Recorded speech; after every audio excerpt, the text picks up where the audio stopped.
এতদিন যেখানে সেখানে আওয়ামী লীগের স্লোগান লেখা থাকলেও এবার মসজিদের এলইডি স্ক্রিনে ভেসে উঠল আওয়ামী লীগ আবার ফিরবে জয় বাংলা লেখা। এই ঘটনায় জড়িত সন্দেহে একজনকে আটকও করা হয়েছে। আর ঘটনাটি ঘটেছে ফেনী জেলার প্রধান মসজিদ কেন্দ্রীয় বড় মসজিদে।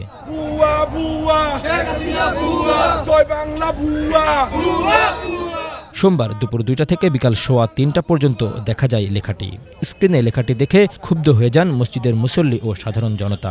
ঘটনাস্থলে গিয়ে পুলিশ পরিস্থিতি নিয়ন্ত্রণে আনে। ঘটনার সাথে জড়িত সন্দেহে জমির হোসেন নামে একজনকে আটক করা হয়। বৈষম্য বিরোধী ছাত্র আন্দোলনের সমন্বয়ক ও স্থানীয় সাধারণ মানুষ বলেন, এই মসজিদের কমিটিতে আওয়ামী লীগের লোকজন ছিল, এখনও অনেকে আছেন, তারা এমন ন্যাক্কারজনক কাজ করেছে। বড় মসজিদের দেওয়ালে লেখা আছে এখানে আপনার আওয়ামী লীগ আবার ফিরবে জয় বাংলা। আমরা প্রায় ১.৫ ঘন্টা এটা দেখতে পেরেছি। আমরা ইতিমধ্যে এখানে এসে যেটা দেখতে পেলাম, এখানে মসজিদ কমিটির কেউ নেই। এখন মসজিদ কমিটির যারা দায়িত্বে আছেন প্রায় কয়েকজন, তাদের মধ্যে আমি এখানে কেশিয়ার যিনি আছেন ওনাকে লাগ পেলাম, ওনাকে জিজ্ঞেস করলাম এটা কি হয়েছে। আমরা সমন্বয়কেরা এসে ওনাকে জিজ্ঞেস করলাম, উনি বলেছে এটা হ্যাক হয়েছে। এটার সাথে মসজিদ কমিটি কর্তৃপক্ষ জড়িত আছে, এটা আমরা ওভার কনফিডেন্স নিয়ে সহিত বলতে চাই। কেননা তারা যদি জড়িত না থাকে, দীর্ঘ ৪ মাস এটা আপনার এখানে এভাবে আওয়ামী লীগ ফিরবে জয় বাংলা বেশে, এটা এতদিন দেখি নাই কেন আমরা। এখন কিভাবে ৪ মাস পরে আবার এখানে এখন এটা এভাবে স্পষ্ট আরো কি চলমান রাখে না, ডাইরেক্ট স্টে করে রাখছে। এটা অর্থাৎ স্পষ্ট মানুষ বুঝো যে জয় বাংলা আবার ফিরবে।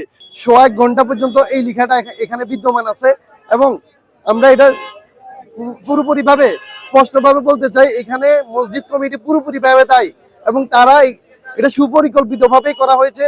এই মসজিদের পূর্বেও যারা সভাপতি কিংবা যারা অবকাঠামোগত যারা দায়িত্বে ছিল, সবাই হচ্ছে আওয়ামী লীগের দোসর এবং আওয়ামী লীগের দোসররা এখানে এখনো পর্যন্ত বিদ্যমান আছে, যার পরিপ্রেক্ষিতেই এই লেখাটা এখানে উঠছে।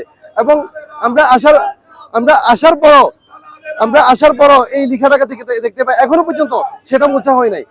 আমরা এর বিরুদ্ধে কঠোর থেকে কঠোরতম ব্যবস্থা নিব ইনশাল্লাহ।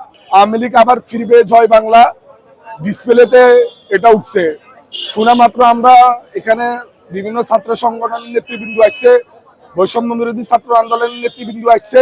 এখানে মসজিদ কমিটির সাথে এখানে ফ্যাসিবাদের ফেতর জড়িত। এই মসজিদ কমিটিতে এখনো ফ্যাসিবাদের ফেতর আছে।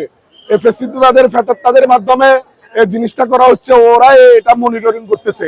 যারা জুলাই বিপ্লবের গণহত্যায় জড়িত, দেশের মানুষের ভোটাধিকার কেড়েছে, তাদের দোসরদের সব সেক্টর থেকে মুক্ত করার দাবি স্থানীয়দের। Bangla vision news desk.